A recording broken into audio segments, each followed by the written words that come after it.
I bought the 2020 Drive-In Series re-release of Sulley as a replacement for my Sulley, which has been broken for years now. As you can see, his horn is broken off.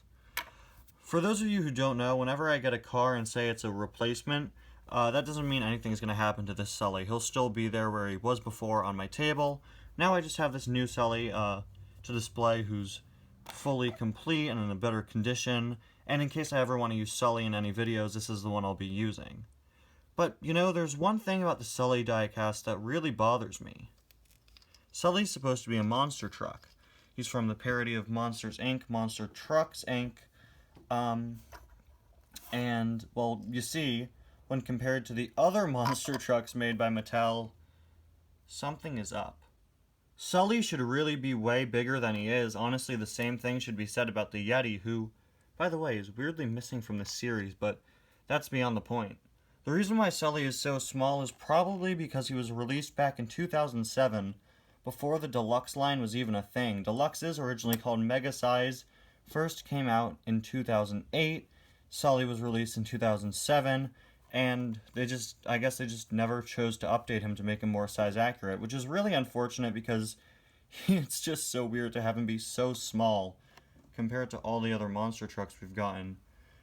The Cars diecast line is really consistent when it comes to the sizing of characters, and they'll scale up or scale down characters all the time, like Fred and Roscoe, but it's just so weird to have Sulley be so small. Anyway, guys, welcome back to yet another review. Today, we're going to be taking a look at the 2020 Drive-In Series release of Sulley. This new one is made in Vietnam compared to the original, which was made in China, and I could already see some differences with that bit of shading by the eyelids to represent depth and a much darker nose color. I think the lighter color is more accurate, though. Interestingly, the artwork here, which is just a picture of the Sulley diecast edited to have him be looking slightly upwards, not only flips around the shaping of the eyelids, but also uses the picture of the original Sulley with the lighter nose color, and not of this release. That's probably just the picture that they had. Of course, you could see him here on this movie screen. We've got some characters watching him. Looks like Guido, Luigi, and Lizzie. Got the Drive-In logo there. Whole background in the back. Unfortunately, there's no series description, but you can see the other cars in the series. Buzz Lightyear, Mike Wazowski, Ham, Flick and P.T. Flea, and Woody. So now let's get this guy out of the package, something that I've been dreading for the last 2 weeks now. I'm really concerned that part of him is going to break off when I take him out of the package.